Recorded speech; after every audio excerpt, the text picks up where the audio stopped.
जय श्री राधे कृष्णा। दोस्तों, एक बार माता लक्ष्मी भगवान श्री हरि से पूछती हैं, हे प्रभु, मैं जानना चाहती हूँ कि क्या पृथ्वी लोक पर मनुष्य को पूर्व जन्म का भी कर्ज चुकाना पड़ता है और मृत्यु के बाद मनुष्य की आत्मा वह कौन कौन सी चीजें हैं जो साथ लेकर आती हैं तथा उन सभी का प्रभाव मनुष्य की मृत्यु के बाद किस तरह से रहता है, आप मुझे विस्तार से बताइए।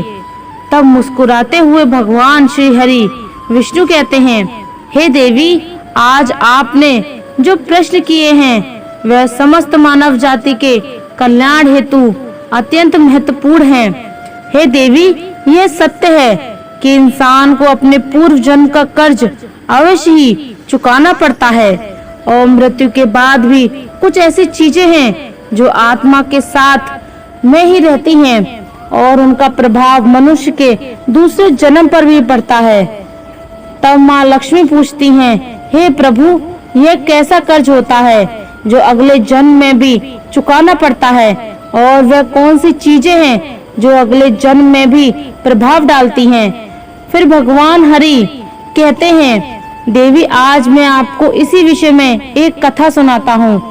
तो दोस्तों, आप इस कथा को ध्यान से पूरा सुनेंगे तो आपको आपके सभी प्रश्नों के उत्तर अवश्य मिल जाएंगे कि पूर्व जन्म का कर्ज क्यों चुकाना पड़ता है। इस कथा का श्रवण करने मात्र से ही आपके जीवन में सभी सकारात्मक प्रभाव मिलेंगे और आपका कल्याण होगा, क्योंकि भगवान श्री हरि प्रभु विष्णु की बातें हैं ही इतनी कल्याणकारी, इसलिए इसे पूरा ध्यान से सुने। हे माता लक्ष्मी, नारायण आज जो भी इस पवित्र कथा का श्रवण कर रहा हूँ, आप उनके ऊपर अपना आशीर्वाद सदैव बनाए रखना, उनके जीवन की सभी मनोकामनाएं पूर्ण करना और उन पर हमेशा अपनी कृपा दृष्टि बनाए रखना। तो दोस्तों, आगे भगवान श्री हरि कहते हैं, हे लक्ष्मी, एक समय की बात है, एक देश में सुरेश नाम का एक ब्राह्मण रहता था और उसकी पत्नी का नाम रूपाली था। वह अत्यंत गरीब घर से जन्मा था, लेकिन वह अत्यंत बुद्धिमान और मेहनती था। जब वह निर्धन था तब उसे धन की अधिक लालसा नहीं थी, लेकिन अपनी मेहनत से जोर पर जैसे जैसे उसके पास धन का संग्रह होने लगा, तब वह दिन रात उस धन को ज्यादा करने की चिंता में डूबा रहता था। उसकी पत्नी रूपाली भी धन की अत्यधिक लालची स्त्री थी। आप तो जानते ही हैं कि धन का लालच होता ही ऐसा ही है, चाहे किसी के पास कितने भी पैसे हो जाएं, लेकिन उसका मन नहीं करता, वह हमेशा लालच करता रहता है। सुरेश अब ऐसा सोचता था कि काश उसे कोई ऐसी युक्ति मिल जाए जो कुछ ही दिनों में धन में हजारों गुना वृद्धि हो जाए। हे लक्ष्मी, पहले वह धन को चंचल और हाथ का मैल समझता था और कहता था, धन का क्या है, वह तो हमेशा आता जाता रहता है। लेकिन तब वह मूर्ख था। अब उसकी आंखें खुल गई थी और वह धन का अत्यधिक संग्रह करने लगा। उस धन से दान धर्म आदि करने लगा तथा वह साधु और मेहनतों की सेवा में लगाया करता था। पहले उसकी कि ईश्वर में बड़ी ही श्रद्धा थी, किंतु समय बीतने के साथ धन की लालसा ने उसकी अंतरात्मा को हमेशा के लिए नष्ट कर दिया। पहले जब भी सुरेश के द्वार पर कोई साधु महात्मा आते तो उसका मुख फूलों की तरह खिल उठता था, परंतु अब आदर सत्कार के समय मुख पर निराशा और खुशी ही रहती थी। तो दोस्तों, भगवान श्री हरि कहते हैं, एक बार की बात है, संध्या का समय था।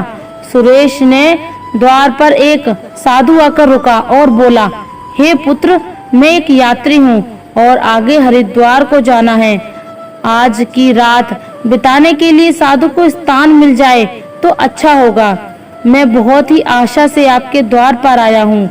उस साधु का मुख संतोष की मूर्ति था, आंखों में अमृत और मुंह में शहद सी मिठास, जिस कारण से सुरेश का हृदय भक्ति भाव से भर गया। वह उन्हें प्रणाम करते हुए बोला, जरूर महात्मा जी, आपकी सेवा करना तो मेरा परम धर्म है। तब वह साधु मुस्कुराए और कहते हैं, बेटा, आजकल के समय में तुम्हारे जैसे भक्त भाव वाले पुरुष कहीं कम ही मिलते हैं। इस संसार से धर्म का भाव ही जैसे उठ गया है। इस प्रकार से साधु के मुख से अपनी प्रशंसा सुनकर सुरेश का हृदय खिल उठता है।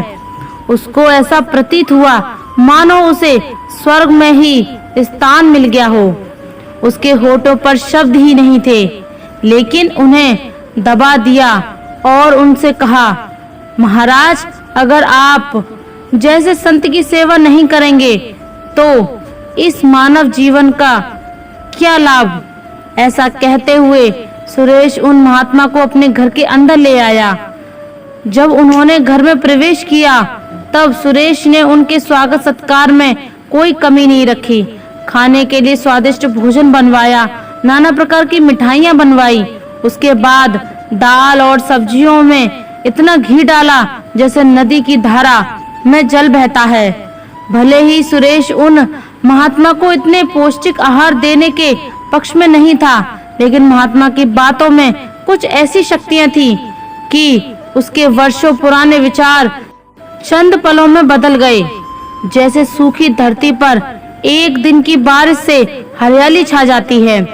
इस भक्ति भाव से महात्मा का दिल खुश हो गया।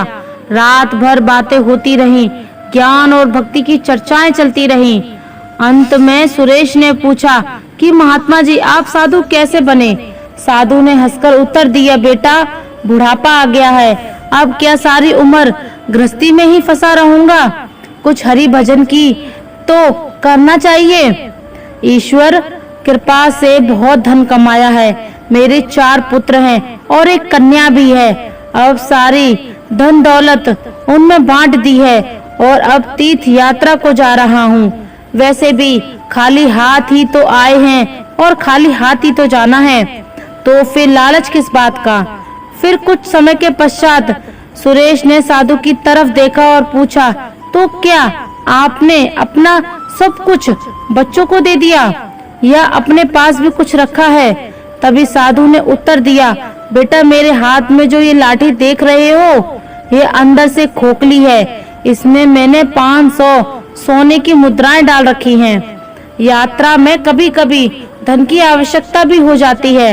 अब ये कहते कहते साधु को नींद लग गई, लेकिन सुरेश की आंखें जाग रही थीं। यह सारी बातें उसकी पत्नी रूपाली ने भी सुन ली थी। अब रात्रि का पहला पहर बीत गया था। वह बार बार महात्मा की लाठी को देख रहा था और मन ही मन कुछ सोच रहा था। अब उसके अंदर लोभ लालच की माया का संचार हुआ, किंतु उसकी अंतरात्मा इस घृणित कार्य को करने से रोक रही थी। लेकिन वही मन की दुरात्मा स्वर्ण मुद्राएं पाने की जिद में अड़ रही। कुछ समय तक इस संघर्ष में ही उसके मन का बुरा हाल हो चुका था कि तभी उसकी पत्नी उसके पास आकर बैठ जाती है और कहती है, स्वामी, आप किस गहरी चिंता में डूबे हुए हैं? क्या आप भी वही कुटिल मंशा से सोच रहे हैं जो मैं सोच रही हूँ? इस महात्मा ने तो हम अपनी खूब सेवा करवा ली, अब इन्हें कुछ तो हर्जाना भरना होगा। तब सुरेश कहता है, रूपाली, मेरे मन में बड़ी ही दुविधा हो रही है। हमारा कर्तव्य है कि अतिथि की सेवा करें, किंतु अगर हम इनके धन को चुराते हैं तो पाप होगा। शायद हमें ऐसा नहीं करना चाहिए। तब उसकी पत्नी कहती है, अजी, आप कैसे फिजूल की बातें कर रहे हो? इस महात्मा की उम्र ढल चुकी है और क्या पता कब यह मर जाए। वैसे भी ये अब अनाथ है और अपना अंतिम समय बिताने हेतु हरिद्वार जा रहे हैं। आप अपने मन को मत रोको और इन स्वर्ण मुद्राओं को ले लो। मुझे लगता है ईश्वर भी यही चाहते हैं। इसी कारण से यह महात्मा हमारे यहाँ पधारे हैं और जो बात आपसे गुप्त रखनी चाहिए, सबसे गुप्त रखनी चाहिए, उसे ही आपको बता दी। तब सुरेश कहता है, ठीक है। अब दोस्तों, भगवान श्री हरि आगे कहते हैं, हे लक्ष्मी, अत्यंत लोभ के धर्म को हरा दिया। सुरेश ने लाठी उठाई पर उसके हाथ पैर कांप रहे थे। उसकी अंतरात्मा ने एक बार फिर से रोकना शुरू किया, लेकिन लोभ के हाथों से दबा दिया। तभी सुरेश और रूपाली ने लाठी खोली और उसमें से स्वर्ण मोहरें को निकाल लिया और उनकी जगह सामान्य लोहे के सिक्के भर दिए। अगले दिन प्रातः सुबह महात्मा सुरेश और उसकी पत्नी की विनम्रता पूर्वक आज्ञा लेकर स्नान आदि करके अपनी अगली यात्रा के लिए तैयार हो गए। किंतु अभी भी सुरेश का दिल घबरा रहा था। उसे डर था कि कहीं साधु को शक न हो जाए। इस ख्याल से उसका चेहरा पीला होता जा रहा था, लेकिन महात्मा को बात की कोई खबर नहीं थी। वह तो हंसते हुए बातें कर रहे थे और रात की मेहमान नवाजी के लिए बार बार धन्यवाद दे रहे थे। अपितु जाते समय सुरेश ने कहा, महात्मा जी, मेरे यहाँ संतान नहीं है। कृपया भगवान श्री कृष्ण से प्रार्थना करें कि उनकी जैसी ही हमारे यहाँ संतान हो जाए। वैसे तो हम पापी हैं, हमारी प्रार्थना का कोई असर नहीं हो सकता, किंतु आप तो महात्मा हैं, भगवान आपकी बात जरूर सुनेंगे।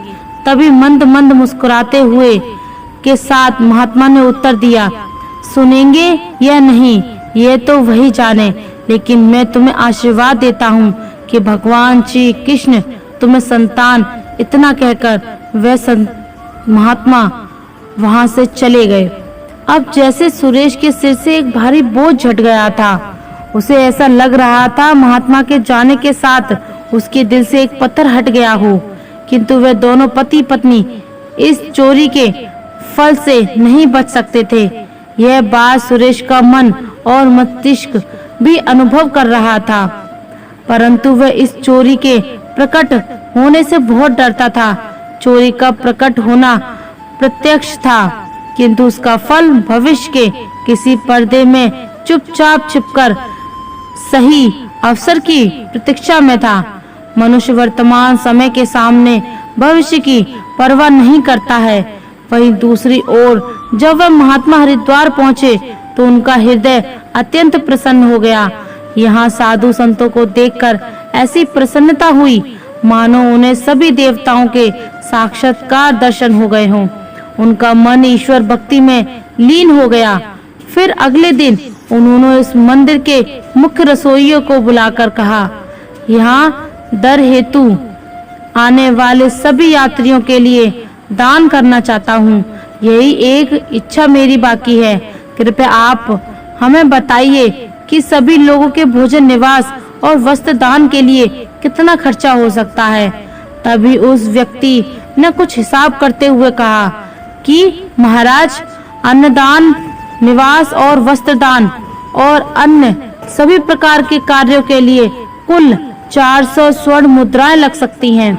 क्या आपके पास इतना ज्यादा और पर्याप्त धन है? ठीक है, मैं इसका प्रबंध करता हूँ, महात्मा ने कहा। आप बस कल के सभी कार्यक्रमों की आयोजन करो। ये कहकर वे गंगा स्नान के लिए चले गए। फिर अगले दिन उनके कहे अनुसार उस रसोइये ने पूरा आयोजन किया। हरिद्वार के परिसर में बहुत ही धूमधाम और खुशी के साथ अन्नदान, वस्त्रदान, भजन आदि कार्यों को संपन्न किया गया। वहां मौजूद सभी लोग देखकर खुशी से कहने लगे, महात्मा स्वयं गरीब होकर कितने उदार हैं। उनके जितने पास धन की कोई कमी नहीं है। वह व्यर्थ के दिखावे में लुटा देते हैं, परंतु धर्म राह पर एक पैसा भी खर्च नहीं करते।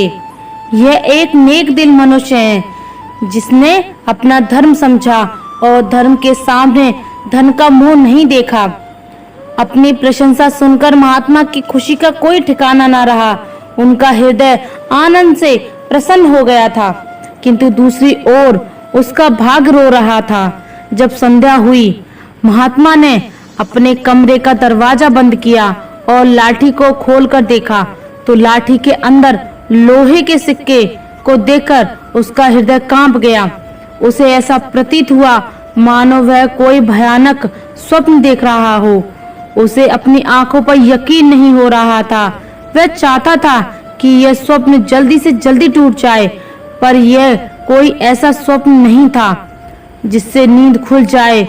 उसके बार बार अपनी आंखें मल कर देखा, पर सिक्के वही थे, लोहे के। अब उस महात्मा को कुछ ही देर में रसोइयों को हिसाब करके उनका धन लौटाना था। उसने सोचा अब क्या होगा। अपमान की छवि उसकी आंखों के सामने खिंच गई।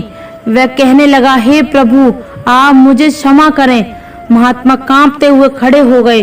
उन्हें अपमान का ख्याल अपमान से भी ज्यादा डरावना लग रहा था। अब उनमें ऐसे सहन करने की शक्ति नहीं थी। वह कुछ देर तक सोते रहे और उन्होंने अचानक से दरवाजा बंद कर लिया और साथ ही उम्मीदों के द्वार भी बंद हो गए। महात्मा ने चारपाई की रस्सियों को निकाला और उन्हें छत से लटका दिया। अब मौत दरवाजे पर खड़ी थी कि तभी महात्मा की अंतरात्मा ने उपदेश दिया। दिमाग ने भी सलाह दी कि यह तुम क्या कर रहे हो। आत्महत्या सबसे बहुत दंडनीय कर्म है। यह तो बहुत बड़ा पाप है, ऐसा मत करो। पर निराशा ने हर तरफ से हरा कर रख दिया। महात्मा का चेहरा मृत व्यक्ति की तरह सफेद हो गया था। तब उसने चारपाई पर खड़े होकर अपनी गर्दन में फंदा डाला और कांपते हुए पैरों से चारपाई को ठोकर मार दी। वह महात्मा फांसी पर झूल गया और उसकी मौत हो गई। अब जहां सुबह बहुत सुखपूर्वक और शांति थी, लेकिन किसे पता था कि शाम इतनी दुखद होगी। कुछ ही समय बाद यह घटना का चारों ओर फैल गई। यह सब देखकर उस रसोइये ने ही महात्मा का अंतिम संस्कार किया और फिर से भगवान का नाम लेकर अपने काम में लग गया। तो दोस्तों, भगवान श्री हरि आगे कहते हैं, हे लक्ष्मी, वह महात्मा तो मर गए, लेकिन उनका आशीर्वाद अभी भी जीवित था। 1 साल के भीतर ही चोर ब्राह्मण सुरेश के घर में एक पुत्र का जन्म हुआ। इस अवसर पर सुरेश ऐसे प्रसन्न था मानो सारे संसार का धन उसे मिल गया हो। अब तो अंधेरे घर में प्रकाश छा रहा था। उसके पैर धरती पर नहीं रुक रहे थे। उसके बालक का नामकरण संस्कार बहुत ही धूमधाम से किया गया। इस उत्सव में के अवसर पर एक नगर भोज दिया गया। उस दिन सुरेश ने अपनी सारी जिंदगी की कंजूसी निकाल दी और धन को पानी की तरह बहाया और बालक का नाम कमल रखा गया। कमल में बहुत ही सुशील और भगवान का उपासक बालक था। उसकी तीक्ष्ण बुद्धि देखकर आश्चर्य होता था। लोग कहते थे कि यह कुल का नाम आगे लेकर जाएगा। सुरेश ये सुनकर फूला ना समाता था। इसी प्रकार 6 वर्ष बीत गए और शिक्षा ग्रहण करने हेतु आश्रम में गया। वहां भी उसके गुणों का विकास होने लगा। वह हमेशा अपनी कक्षा में प्रथम आया करता था। सुरेश ये देखकर ईश्वर को धन्यवाद करता था, लेकिन कभी-कभी जब उसे उस महात्मा के साथ अपने दुर्व्यवहार की याद आती, तो उसके दिल में चुभन होती थी और उसकी आत्मा पर एक अनजाना सा डर छाया जाता था। उसे बार बार अपने ऊपर गुस्सा आता था। वह अक्सर मन ही मन दुखी होते रहते थे और मन ही मन कहता था कि मेरी बुद्धि कैसी खोटी थी, मैंने ऐसी मूर्खता क्यों की। लेकिन बीता हुआ समय उसके हाथ में नहीं था। उसने स्वर्ण की 500 मोहरों को एक लाल वस्त्र में बांधकर संदूक में रख दिया और यह निश्चय किया कि वह उस महात्मा को वापस दे देगा। फिर उसने महात्मा की खोज शुरू कर दी। कई लोगों को भेजा, लेकिन वह उस महात्मा तक नहीं पहुंच सका। इतना समय बीत गया कि अब सुरेश इस घटना को भूल गया, परंतु स्वर्ण मुद्राएं अभी भी एक लाल वस्त्र में लिपटी हुई रखी हुई थी, उस संदूक में पड़ी हुई थी। तो दोस्तों, भगवान श्री हरि आगे कहते हैं, हे लक्ष्मी, समय गुजरता गया और कमल 20 वर्ष का हो गया। साथ ही उसे एक बीमारी ने जकड़ रखा था और कमल के इलाज में काफी धन का खर्च हो रहा था। फिर एक दिन अचानक सुरेश अपनी पत्नी रूपाली और बेटे कमल के साथ दवाइयों के लिए निकल गया।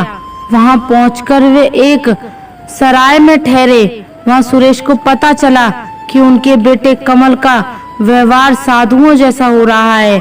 उसके अंदर वैराग्य आ रहा है। वह दिन रात साधुओं के डेरे में समय बिताता है और जब भी किसी दीन दुखी या गरीब को देखता तो उसकी मदद करता था। इसे देखकर सुरेश बहुत परेशान होता था, पर वह कुछ नहीं कर पाता था क्योंकि कमल उसकी इकलौती संतान थी। उसका मुख देखकर सुरेश का क्रोध शांत हो जाता था। वह बहुत सोचता था, परंतु कमल के इस स्वभाव का कारण उसे समझ नहीं आ रहा था। फिर दूसरे दिन संध्या के समय कमल भजन कर अपने सराय की तरफ लौट रहा था कि रास्ते में एक वृद्ध आदमी उसे रोता हुआ मिला। जब कमल ने आश्चर्य से पूछा, भाई रोते क्यों हो? तब वह वृद्ध आदमी कहने लगा, बेटा क्या कहूँ, कहने हुए लज्जा आती है। अगर तुम जानना ही चाहते हो तो सुनो, मैं गंगा जी में डूबकर अपना जीवन समाप्त करने जा रहा हूँ क्योंकि मुझे व्यापार में घाटा हुआ है और मेरे सिर पर बहुत सारा कर्ज है। अब कमल कहता है, पर यह तो छोटी सी बात है। उस वृद्ध व्यक्ति ने अजीबोगरीब नजरों से कमल की ओर देखते हुए कहा, मुझे अपना कर्ज चुकाना है, नहीं तो मेरे पास आत्महत्या करने के अलावा कोई विकल्प ही नहीं रह जाएगा। तब कमल कुछ देर तक चुप रहा। यह मौन उस वृद्ध व्यक्ति के लिए एक उम्मीद बन रहा था।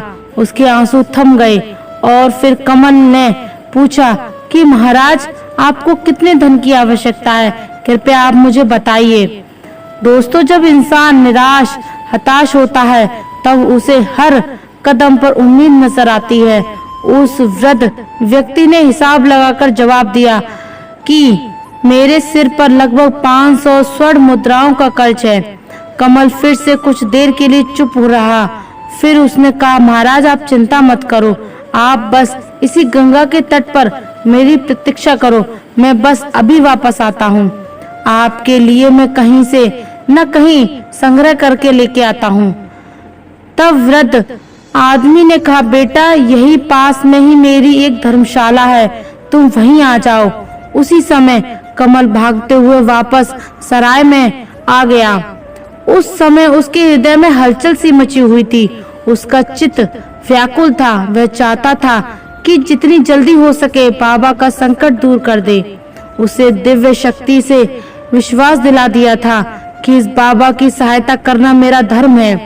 वह एक विशेष भावुकता के साथ अपने सराय पर पहुंचा। तब उसके माता पिता कहीं बाहर गए हुए थे। अब कमल का रास्ता साफ हो गया था। उसे संदूक पर जो ताला लगा हुआ था उसे एक पत्थर से तोड़ दिया, फिर संदूक को खंगालना शुरू कर दिया। निराशा ने अपनी जगह बना ली थी, लेकिन आशा ने बंधक बांध दिया था। तभी अचानक आशा की एक किरण नजर आई। कमल के हाथ वह लाल वस्त्र आ गया। उसने उसे कांपते हाथों से खोला और उसका दिल खिल उठा। उस रुमाल में पूरी 500 स्वर्ण मुद्राएं थीं। वह सोने की मुद्राएं थीं जिन्हें सुरेश ने कभी एक महात्मा से चुराया था। जब मुद्राओं को गिनती की गई तो पूरी 500 ही निकली। कमल का दिल प्रसन्नता से भर गया। उसने वह मुद्राएं अपनी जेब में डाली और वस्त्र को वापस संदूक में रख दिया और अति उत्साह के साथ उसी बाबा के पास पहुंच गया। उन्हें वह मुद्राएं दे दी। दोस्तों, भगवान श्री हरि कहते हैं, हे लक्ष्मी, आपके पहले प्रश्न के अनुसार हर व्यक्ति को पूर्व जन्म का कर्ज चुकाना ही पड़ता है। यह वृद्ध बाबा वही रसोइया है जिन्होंने उस महात्मा का अन्नदान और भंडारे का आयोजन किया था, किंतु उनके आत्महत्या करने के कारण इनके ही धन की हानि हो गई थी। कमल वही महात्मा है जो सुरेश के घर में जन्म लेकर अपना कर्ज चुका रहा है और कर्ज चुकाकर मुक्त हुआ है। दोस्तों, अब आगे सुनो। होनी को कुछ और ही मंजूर था। जब कमल वापस लौटा तो उसके मन में एक अनोखी शांति थी, मानो कि उसका जन्म इसी कार्य को पूर्ण करने हेतु हुआ था। अब वह एकदम ही चलते चलते बेहोश हो गया अब उसकी बीमारी ने उसके ही प्राण की आहुति ले ली।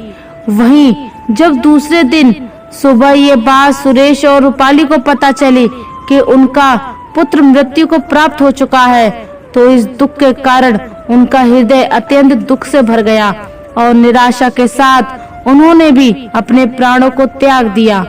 जब उन तीनों की मृत्यु हुई तो उसी रसोइये ने उनका अंतिम संस्कार किया।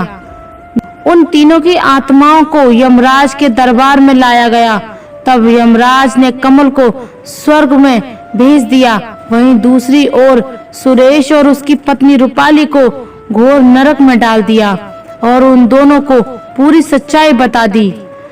और सच्चाई बताने के पश्चात उन दोनों को ही अपाहिज बनाकर धरती लोक पर कुत्ते के रूप में जन्म लेकर वापस भेज दिया। दोस्तों, जो भी मनुष्य अपने जीवन में कर्ज नहीं चुकाते हैं उन्हें जन्म जन्मांतर तक कष्ट भोगने पड़ते हैं। इसलिए मनुष्य को किसी भी प्रकार के एहसान और कर्ज को चुकाता करना चाहिए। दोस्तों, भगवान श्री हरि आगे कहते हैं, हे लक्ष्मी, आपके दूसरे प्रश्न के अनुसार मृत्यु के पश्चात भी 5 ऐसी चीजें हैं जो शरीर का साथ नहीं छोड़ती हैं और मृत्यु के पश्चात भी उस आत्मा के साथ ही रहती हैं। तो ये चीजें आत्मा के साथ उस नए शरीर में प्रवेश कर जाती हैं। कामना वह पहली चीज है जो मनुष्य की मृत्यु के साथ ही रहती है और अगले जन्म में भी उसके साथ रह जाती है। दूसरी है कर्म। मनुष्य इस जन्म में पुण्य कर्म और अच्छे कर्म करता है तो अगले जन्म में भी उस मनुष्य को सुख, शांति और समृद्धि की प्राप्ति होती है। और वहीं अगर वह मनुष्य बुरे कर्म या कुकर्म करता है तो अगले जन्म में उस मनुष्य को नरक रूपी जीवन व्यतीत करना पड़ता है, जिस कारण यह कहा जाता है कि कर्म की गति ऐसी होती है कि जो 7 जन्मों तक पीछा नहीं छोड़ती है। तीसरी है वासना। वासना कामना का ही एक प्रकार है। वासना एक ऐसी चीज मानी जाती है जिसका कोई भी अंत नहीं है। मृत्यु की चौखट पर आए हुए लोग भी वासना से मुक्त नहीं हो पाते हैं। इस संसारिक सुख की चाहत और काम की इच्छा वासना कहलाती है। मन की शांति और ज्ञान ही एकमात्र वस्तु है जो वासना से मुक्ति दिला सकता है। चौथी है स्मृति या ज्ञान। बुद्धिमान मनुष्य हमेशा ही बुद्धिमान और विवेकशील रहते हैं, जिस कारण से उन्हें जल्दी मुक्ति की प्राप्ति होती है। और 5वीं बात कर्ज। यह एक ऐसी चीज है जो मनुष्य के मरने के बाद भी उसका पीछा नहीं छोड़ती है। अगर किसी से कर्ज लिया है तो उसे मरने से पहले जरूर चुका देना। कर्ज और दिया गया कर्ज जन्म जन्मांतर तक उस मृत्यु के साथ ही रहता है। अगर कोई मनुष्य कर्ज लेकर मरता है तो उसका कर्ज परलोक में वापस मांगा जाता है, साथ ही उसे अपने कर्ज की सजा भी मिल जाती है। इतना ही नहीं, पूर्व जन्म में उस कर्ज के भरण के तौर पर उस मनुष्य के शरीर के किसी भी हिस्से को अपंग या अपाहिज बना दिया जाता है। अगले मिलने वाले जन्म में भी कभी ये व्यक्ति सुख सुविधाओं से दूर रहता है और हमेशा अपने जीवन में असफल रह जाता है। अब मित्रों, आप ही देख लो, अगर हम किसी को पैसे दे देते हैं और जब वापस लेने का समय आता है तो वह हमारे साथ बुरा व्यवहार करता है या फिर हमारे साथ गलत करता है, तो यह उसकी कर्मों का फल है।